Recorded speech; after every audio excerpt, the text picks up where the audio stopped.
Before we can compare variable and fixed interest rates, we need to understand why we pay interest in the first place and what it actually is. Basically, interest is all based on one basic economic concept, the time value of money. So what is the time value of money? The idea can be understood by the example of an ice cream. Remember the ice cream your grandma used to get you for $2? It now probably costs you around $5.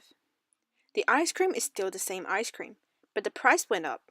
This is called inflation. Since borrowers borrow money now and lenders get the money back later, they have to charge interest from the borrower for the fund they borrowed to make sure that they're not losing purchasing power. So interest rate is basically a percentage of money you borrowed that you have to pay on top of the original amount. Let's look at the example of Joe. Joe wants to buy a new car, but he doesn't have enough money, so he decides to borrow $100,000 from the bank. The bank offered him 5% fixed interest rate, which means that Joe will have to pay $100,500 in total in order to purchase this car, as he needs to pay $500 interest to the bank. Fixed interest rate stays the same, which means that no matter what happens, the interest that Joe has to pay stays $500. Another type of interest is called the variable interest rate. This interest rate changes over time based on some predetermined benchmark interest rate, such as the cash rate set by the Reserve Bank of Australia. This means that when the cash rate goes up, the amount of interest you have to pay will also rise. Having a fixed rate will protect you from rate rises like this in the future.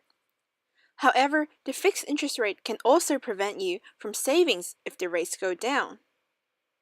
Because there are pros and cons to both types of interest rates, some people choose to split their loans into fixed and variable chunks.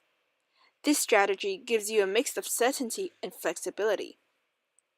Just for a recap, interest is the time value of money, and the reason we pay interest is because of inflation. The interest rate is the percentage of money we have to pay in addition to the original fund we borrowed.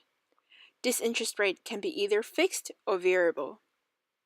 We calculate the fixed interest by timesing the amount we borrowed by the interest rate in percentage.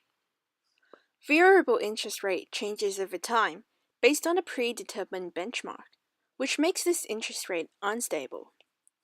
And although fixed interest rate can protect us from future interest rate rises, it may also prevent us from any savings if the rates go down. We've learned how to calculate fixed interest rate repayments. So here's a quick question for you to test if you really know what's going on. If you were to borrow $920,000 from the bank to buy a house under the fixed interest rate of 6.5%, what would your repayment be?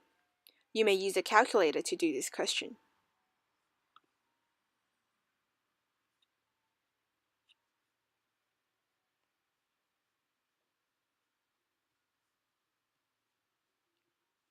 The answer is $979,800.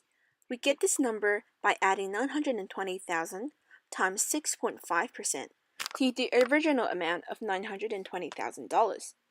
Did you get it right? Thank you for watching.